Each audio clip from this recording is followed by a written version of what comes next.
Wow,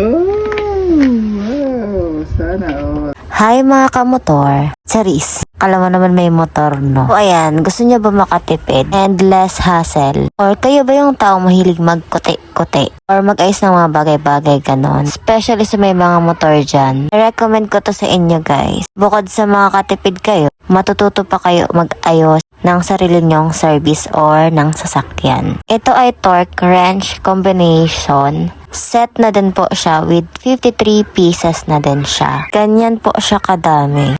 And then, ang ganda din guys ng kanyang lagayan, ang tiga, ang quality. Sa 200 plus mo, meron ka na nito na set. Yan girls, kung mga backride kayo, bilhan nyo na din yung jowa nyo or yung partner nyo para mas makatipid. Pustahan ang saya-saya na ng boyfriend nyo niyan. Kasi itong jowa ko, ang tagal niya na tong request. Tapos nung nabili ko na, kahit ano na lang gustong ayusin. Diba laging magiging productive yung araw ng jowa niyo? Yan, kung gusto niyo din to guys, lagay ko yung link dyan sa yellow basket. Click nyo na lang and order kayo. Thank you.